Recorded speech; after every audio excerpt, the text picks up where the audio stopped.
Hey,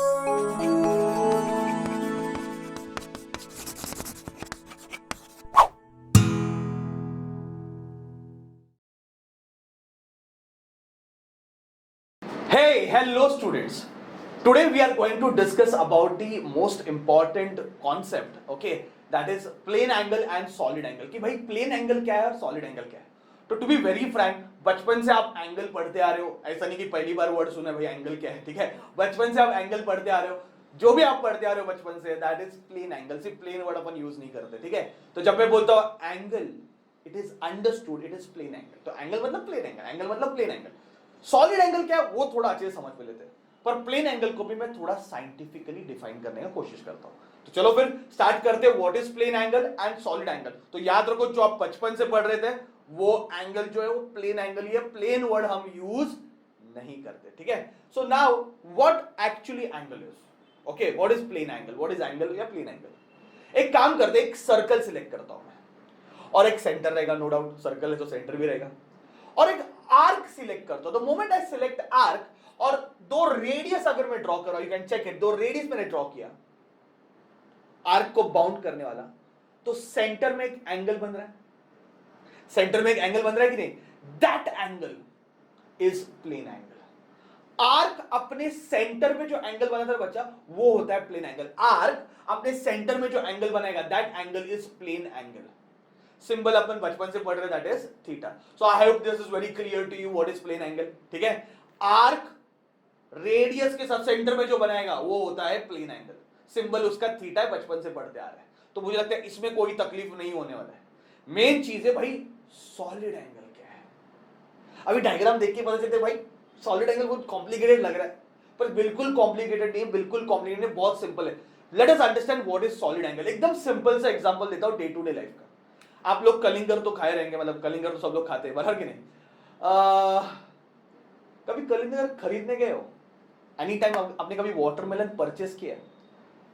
मतलब बहुत नाइंसाफी होता है. मुझे ऐसा लगता है कि ये फ्रूट के साथ बहुत ज्यादा नाइंसाफी होता है, क्योंकि आप अगर अपने मम्मी वगैरह के साथ किसके गए रहेंगे वाटरमेलन खरीदने, देखो लोग बहुत इंटरेस्टेड रहते हैं कि वाटरमेलन अंदर से लाल है कि नहीं देखने के लिए, और वो जो बेचारा बंदा है उसको बोलते हैं भाई काटो, ओके, काट के बताओ अंदर लाल है कि नहीं. बाकी किसी फ्रूट के साथ ऐसा करते हो क्या?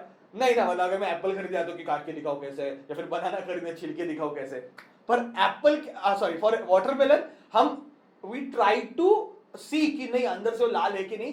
तो वो वाला मोमेंट, वो वाला सिचुएशन याद करने का कोशिश करो, you will understand solid angle फटाक से. चलो मैं आपको एक काम करता हूं, एक इतने सारे कलिंगड़ है, मैं एक कलिंगड़ लेके बताता हूं. तो चलो फिर थोड़ा समझते हैं. अभी इमेजिन करो कि मैं फ्रूट सेलर हूं, मैं नहीं हूं, पर इमेजिन करो कि मैं फ्रूट सेलर हूं और मुझे थोड़ा समझना है कि एक्चुअल में उस बेचारे का सिचुएशन आता है, सामने बंदा आता है कि भाई अंदर से काट के बताओ ये लाल है कि नहीं. So let us see how he do it. And please, मुझे नहीं आता, I am not that expert, तो आई डोंट नो उतना परफेक्टली मुझे आएगा कि नहीं, but you just try to imagine this. सो थोड़ा सा मन में गुस्सा करके बेचारा ऐसा ये नाइफ को ऐसे पोर इन करता है, ठीक है. The moment he pour in, and what he tries to do, he tries to create एक ये क्या बोलते हैं उसको, एक शेप बनाने का कोशिश करता है, बराबर कि नहीं. तो अगर आप ठीक से देखोगे तो वो ऐसे एक एरिया काटता है ऊपर, ओके, एक एरिया ऐसे कट करता है, ओके, एक एरिया ऐसे कट करता है. तो I hope I am doing it right, I don't know, okay. And जैसे एरिया कट कर देता है, and then he try to pull it and he show it this way, okay. तो ये जो दिख रहा है ना, ये सॉलिड एंगल है. ये जो एंगल ऊपर फॉर्म होते हुए दिख रहा है, ये सॉलिड एंगल है, और ये जो दिख रहा है वो एरिया है. तो जब मैं प्लेन एंगल की बात कर रहा था तो अपन ने क्या लिया था, सर्कल लिया था, आर्क लिया था. और जब मैं सॉलिड एंगल की बात कर रहा हूं तो सॉलिड एंगल में मैंने क्या लिया, एक एरिया सिलेक्ट किया. क्या सिलेक्ट किया है, एरिया.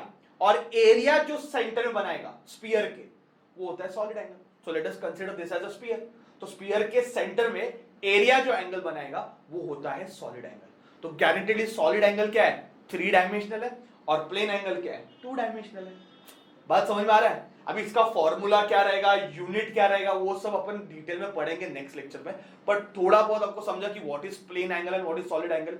आर्क अपने सेंटर में जो बनाएगा, सर्कल का आर्क अपने सेंटर में जो बनाता है वो होता है वो होता है प्लेन एंगल, और सॉलिड स्फीयर, स्फीयर का एरिया, एरिया मैंने एरिया काटा, देखो आप ये एरिया कट हुआ है, तो एरिया जो अपने सेंटर में होगा वो होता है सॉलिड एंगल। ओके, तो स्फीयर का एरिया सेंटर में जो बनाएगा वो होता है सॉलिड एंगल। तो you can check this here easily. ठीक है, तो अभी आपको ये शेप प्रॉपर्ली समझ में आता है, क्योंकि भाई एक स्फीयर है और एरिया जो सेंटर में बना रहा है वो सॉलिड एंगल है। ठीक है, so I hope you understood what is plane angle and solid angle. नहीं, मैं ये खाने वाला हूं। ठीक है, so I hope you understood what is the difference between plane angle and solid angle. So please note down, try to analyse, physics is around you, सिर्फ आपको समझना है कि कहां कहां पे क्या क्या चल रहा है। ठीक है, थैंक यू वेरी मच।